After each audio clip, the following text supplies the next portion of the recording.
Shalom everyone. We are learning Sefer Yeshayahu Perek Nun Daled. We are dealing in the section of the book from Perek Mem through Perek Samach Vav that deals with Nechama, with comfort, with Idud, with Chizuk, describing the persecutions and the sufferings, but also reminding us of the glorious Yeshua and love that Hashem has for Am Yisrael, and all of the 7 Haftarahs of comfort, the Sheva Denechemta, that we read on the Shabbos from after Tisha B'Av to until right before Rosh Hashanah are in this part of Yeshayahu, and Perek Nun Daled is in fact one of the Sheva Denechemta. So if you remember, these words might be more familiar to you than some other prakim. And once again, it in a metaphor, it describes Yerushalayim as a woman widowed from her husband, bereft and bereaved of her children. And the promise is, speaking to Yerushalayim as a woman, Rani akara lo yalada, rejoice and sing, barren woman who hasn't given birth. Because although the image technically is there are children and they died, but it's Ke'ilu had no children. But you who are barren, without children, rejoice. Pitzchi rina v'tzali, open your mouth in song and be joyous. Loi chala, he or she who feels she didn't have any labor pains, as like no children. Ki rabim b'nei shomema mibnei bu'ula amar Hashem. The children of the barren woman shall be greater in number than the children of the woman with a husband, meaning that's compared to Edom, that's prosperous, that's strong, that's wealthy, that's powerful. When the Geula comes, the Shomema will be more blessed than the Be'ula. Harchivi makaim ohalech. Expand your tent, because your children are coming home. V'yirios mishkanasayich yatu, stretch out the curtains of your mishkan. Al tachsochi, don't hold back on the material. Make your tent bigger and bigger and bigger. Harichi meisarayich, lengthen your ropes, because when you pull out the tent has ropes that are attached to a stake. Pull out your ropes, v'seidosayich chazeki, strengthen your pegs in the ground. Ki yamin usmol tifreiti. Again, this is the Chadedi borrowed this expression. You will be spreading to the right and to the left. V'zareich goyim yirash, and your children will inherit nations. This is a remez technically to the lands of Edom, Ammon, and Moav. Hashem promised Avraham the land of 10 nations, not just 7, and the Medrash tells us, the Asid Lavai, the land of Edom, Ammon, and Moav will belong to Am Yisrael as well. The Arim Nishamot Hoshivu, and you will once again settle abandoned and desolate cities. Al Tiri, again speaking to Yerushalayim as a woman, do not be afraid. Ki lo sevosha, you will no longer be ashamed. Al Tikomi, do not be humiliated. Ki lo sachbiru, you will not be embarrassed. Ki boshes alumayach tishkochi, you will forget the shame of your youth. In your younger years you were unfaithful to God, and you suffered galus and chorban and death and persecution. But the shame of your youth will be forgotten. Cherpas almonusa sayach leisiskri oid, you will not remember the humiliation of being an almana, a bereft woman without a husband. Your husband will come back, and your children will come back. Ki bo alayich, because the one that is your husband, Osayich, is the God that made you, the God who created heaven and earth, Hashem Tzavako Shemo. The go aleich, the one that redeems you, is Kadosh Yisrael, the Holy One of Israel. Elokei kala aretz yikarei. He is the God of the universe. He has infinite power. How can you assume he doesn't have the power to redeem you? So he loves you, he's your husband, and he's infinite. In other words, one could say 2 things. Either Hashem doesn't love me, or Hashem doesn't have the power. But both of them are wrong. Hashem has the power because he's Elokei Kol Haaretz. And Hashem has the love because he's Bo Alayach, he is your husband. Ki isha azuva v'yatzuvas ruach karach Hashem. It is true that for a short time, although it's been thousands of years, Hashem proclaimed you to be an abandoned woman full of sadness. And that's true. Hashem did call you that. But v'yeshes nu'urim ki simo'es amar lokayach. But is it possible that God would reject the loving wife of her youth? Hashem remembers the youthful enthusiasm that we followed him in the desert. Yirmiyahu talks about this. Lech teich acharai bamidbar, be'eretz lo zarua. Berega katayin azavtich. It looked like I abandoned you, but it was only for a short time. Again, for us it seems long, but Hashem says, in the total picture, it's a short time. Uberachamim gedayla makaptzeich, and I will gather you back with infinite mercy. B'shesef ketzef.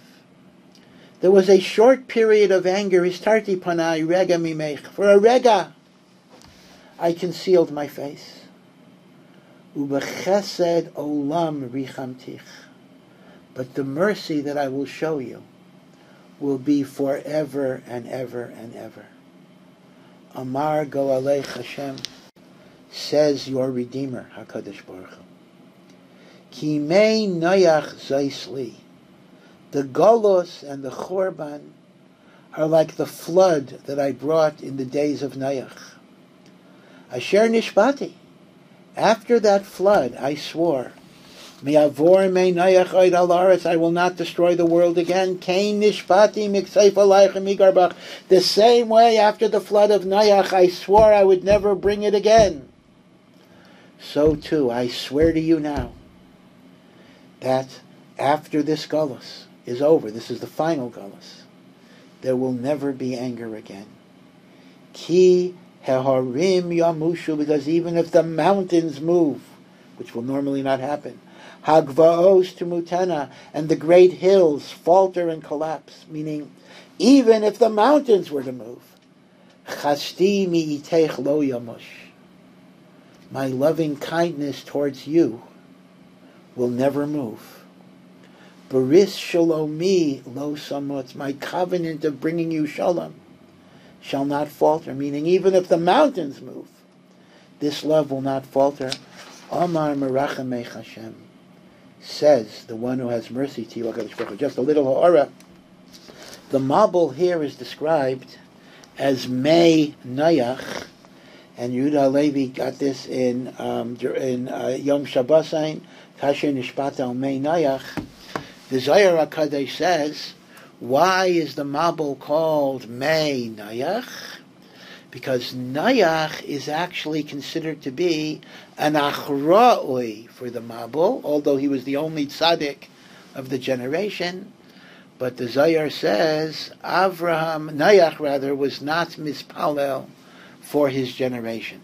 When Hashem tells Avraham that he's going to destroy Sodom, Avram is mispalel, and Avram even bargains with Hashem, 50, 45, 40, 30, 20, 10. When Noach is told Hashem is going to destroy the world, Noach builds a teva. And even though Noach was a Meshunadik Tzaddik, he was mamish yochid b'dayrei, quite literally. And he had the zechus to be saved when the whole world was destroyed. But lefi madrei gasai, there was a taina. Why wasn't he mispalel for the door? And that's why the mabul is called Mei Noach. Okay, that's a drasha of the Zohar, but in terms of Pshat, Hashem is basically saying the same way I'm not going to bring another mabul, I'm not going to bring another chorban. So that's the end of one haftarah, the short haftarah, Rani Yakara, and immediately afterwards, in the same parak, mamish in the same parak, there is another haftarah of the Shevet and Nechemta, Aniya Sayara Lo Nuchama. So we'll read it continuously.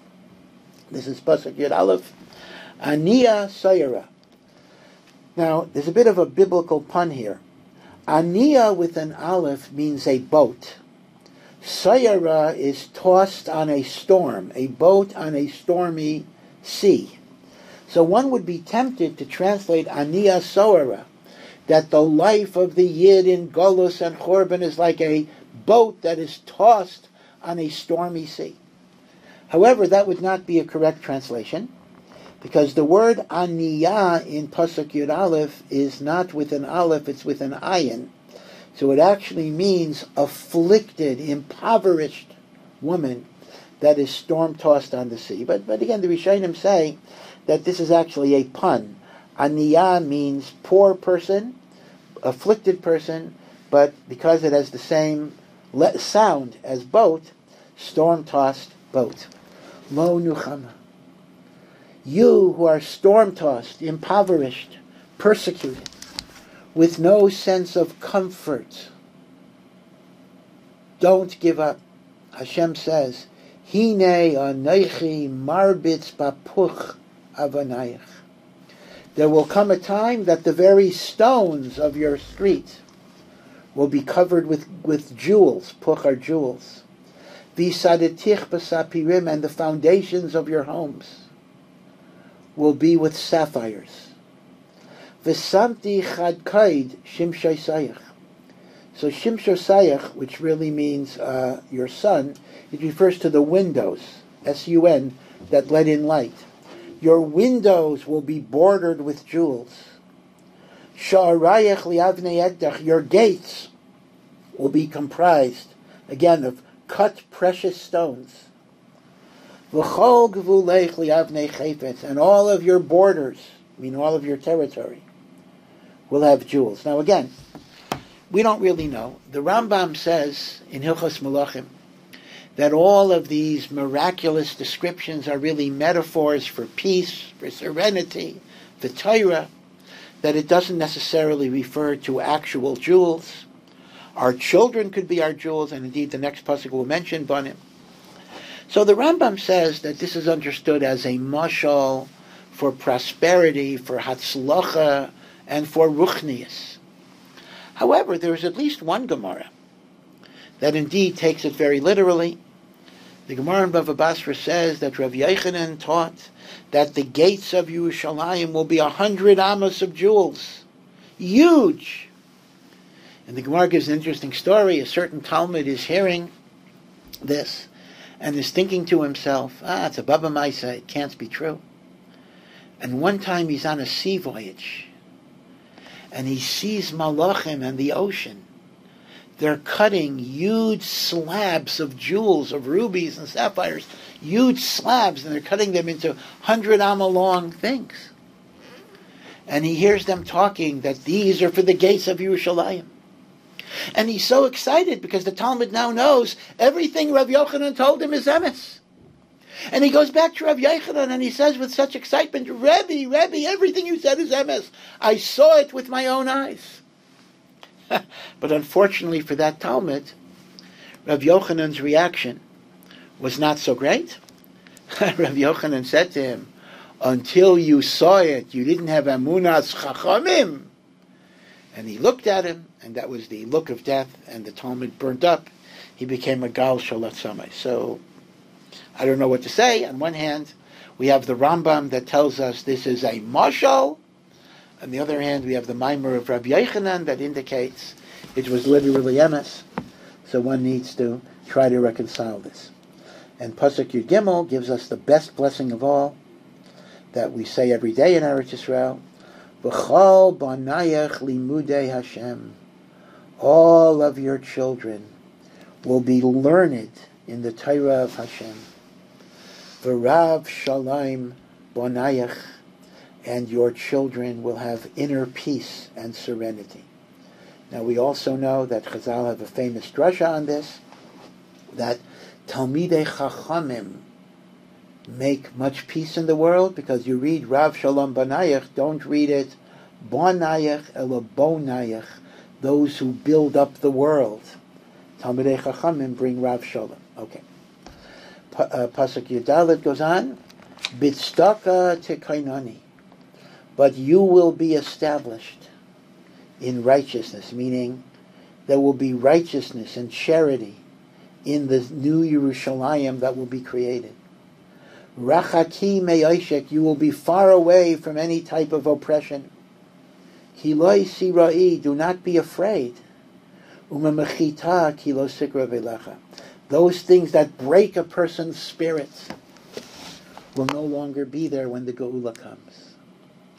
Hein, gor yagor, and if anyone, gor yagor, if anyone is going to be afraid, so gor is to be afraid, efes miosi, it is because they are distant from me. Again, this is a difficult pasuk to translate, but the translation we're using is, he who is afraid is not because of me. Now, to put it another way, they are afraid because they're not connected to God. If you're efes meosi, you will have pachat. Mi gor itach. Now here, gor has a different meaning. Not gor. The first gor, your gor, is people who are afraid, like lo saguru b'nayish. The second gor is he who gathers against you. Olayech yipol, shall fall down against you. They will be defeated. So those who are afraid is because they're not connected to God. And those who will try to hurt the Jewish people will fall with defeat. Hine anochi barasi charash. It is true that I have created craftsmen who can make weapons.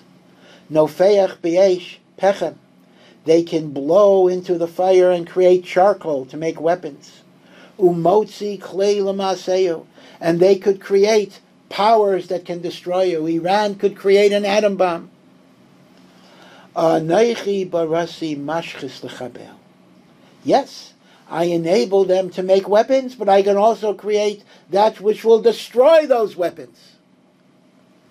And my promise to you, Klal Yisrael, and this is a promise that even applies today, Kol kli yutzar alayich lo yitzlach. Any kli that is created against you will not have success. V'chol lashayin tokum itach lamishpat tarshi. And any tongue that speaks out against you in judgment. Israel is guilty of war crimes, boycott, divestment sanctions. Tarshi will be seen to be evil. The world will eventually come to that recognition. Zeis nachalas avdei Hashem. This is the inheritance of those who serve God. V'tzidkasam me'iti, and this will be the justice that I will bring them. Niyom Hashem, says HaKadosh Baruch Hu. So this is actually the middle. This is the end of the perek. It is the middle of the Haftarah of Ani Asoara. The rest of the Haftarah continues into the next perek.